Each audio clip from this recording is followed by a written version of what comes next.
Live from Houston, Texas, the humidity capital of the world, it's time for Money for Lunch, where we feed your brain and your business with supersized portions of business and financial news. Now your host, Bert Martinez. Hello, everybody. It is Money for Lunch. It is Monday, and we are wrapping up July. This is incredible.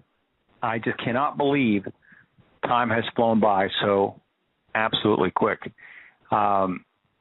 Anyway, today on the menu, we have Brian Reed. We have special guest also, Catherine Lee is going to be stopping by to say hi, talking about what she's doing. And we also have, hold on a second here, I kind of just went too fast. Anyway, we also have BJ Bliffert. Full Throttle Athletics is what he's going to be talking about. He's on the menu. And then we're wrapping up the show this afternoon with Henry Benito, and he's going to be talking about real estate, what's going on with the real estate market, what's happening all over the planet about you and your real estate. But first, we're going to be talking with Brian Reed. He's also with real estate, and he heads the Ryan and Brian real estate team. He's out of McAllen, Texas, one of my favorite towns in the whole world. And so he's going to be telling us a little bit about what's happening in the real estate market. It's going to be a little bit more localized, and I'm excited to have him on the show. Brian, welcome to the show.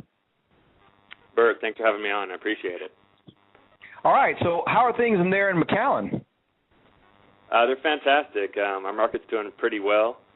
The pending ratio of homes in the area has drastically gone up here recently, and a full 7%, so things are definitely looking up here. Wow. And for folks who don't know where McAllen is, it's right next to Brownsville, correct? We're about an hour west of Brownsville, but we're about 5 minutes from the border of Mexico. So we're right on the border of Mexico, across from a pretty good-sized town called Reynosa. Reynosa. Okay. All right. So great. All right. So now, and so do you get quite a bit of Mexican nationals buying real estate in McAllen? Or not as much as you used to? Tremendous amount still. Okay. Great. Yeah, it's actually a big reason why we're one of the fastest-growing cities in, all of the United States. There's a lot of turmoil in Mexico right now, unfortunately, and so for safety purposes, a lot of people in Mexico are moving up to this area. Interesting. Well, let me play this clip for you. We had a while back, we had Donald Trump on the show. We were talking about real estate with him. I want you to hear what he had to say about real estate market and get your feedback on it. Well, the good news is there's no money around, so you're not going to have a lot of overbuilding like you do in the housing industry.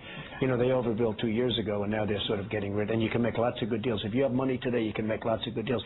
The fact is, this is a great time to go buy a house. Maybe even wait 3 or 4 more months, but you can make some fantastic deals. Okay, so what do you think? Is it a good time to buy a house? It's absolutely the best time to buy right now. It's right now, with the interest rates at all-time lows, you have to take advantage of this market. So many people are just sitting on the fence, but you're just never going to see a better time. And if you're not taking advantage of it and the great opportunities out there, it's unfortunate. But usually when people aren't buying is when you need to be buying. So that's definitely some good advice by the Trump right there. Yep, and it's the old supply and demand. If you're going to start buying a house, when you quote think it's safe and you see everybody else is buying, you're going to be paying a premium price because the demand's up. Everybody's buying. And so what Donald was saying and what you were saying is now is the time to buy. People are still a little scared. The lending is still a little tight, but now is the best time to get in. The prices are lower, and you have cheap money. It's almost free. Yeah, you couldn't have said it any better. Lending is tighter, but, I'm in the business day in and day out, so I do know the lenders that can get deals done, which other good realtors can do as well. And, as long as they get you with accompanied by a good lender, and they can definitely find you some deals out there because there's just not enough people. There's just not enough buyers taking advantage of the opportunity. So the ones that do, they're getting some steals. I love it. Now, you recently were involved in a book deal. You co-authored a book, The New Rise in Real Estate. Tell me a little bit about that. Yes, thanks for mentioning that. I recently signed a publishing deal last year with was fortunate enough to be chosen to co-author The New Rise in Real Estate. My particular chapter was called Lifetime Value of a Customer. And although the book revolves around real estate, it's a topic that can be applied in any business. I essentially discussed the steps necessary to create lifelong customers and raving fans of your business through the process of creating a good team that shares your core values and creating the ultimate client experience. The book actually hit 7 bestseller lists, so we're pretty excited about it. Wonderful. Now, let's pick on this topic a little bit because it's really important to any business. And so, what are some of your tips as far as creating, a customer for life or a raving fan from a business? Well, it all starts within your company first. I mean, first of all, you have to have good core values. And if you have a team that doesn't believe in those core values, then it's easily going to become noticeable, and they're not going to share those and reflect those core values onto your customers. But it's just about creating the experience. The home buying experience needs to be fun. It could be overwhelming, very overwhelming to first-time home buyers, and sometimes they get frustrated. And if you don't make it fun, it's going to not be a good experience, and you're obviously not going to get returning customers. But most importantly, the way to get raving fans is to become a raving fan of your clients as well.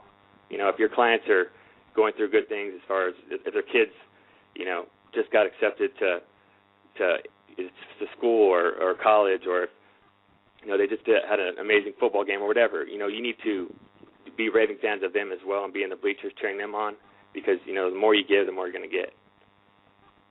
Right. And I like what you said there. Sometimes, buying a home can be overwhelming. The first time you do it, it certainly is.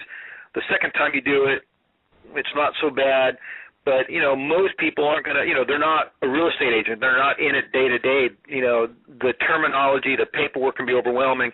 And that again, is applicable to so many businesses. If you're buying a car, if you're buying jewelry, there may not be a bunch of paperwork when you're buying a diamond ring. But if you've ever bought a diamond ring for the first time, you're overwhelmed. I mean, there's like a zillion prices, tons of information. So, so what you're saying there really applies to just so many different businesses that people, need to be aware of. That it's not just real estate. It doesn't have to be a complicated transaction to have the client feel overwhelmed. Right, and it's just about breaking it down in small chunks and in ways that they can understand it. And, with our experience and our systems, they're repeatable, and we continuously can help our clients through the process and make it an enjoyable experience. Absolutely. Hey, and speaking of enjoyable experience, I got to take a quick commercial break to pay for some of our bills, and then we're going to be right back talking to Brian Reed about you and your real estate in today's marketplace right after this quick break.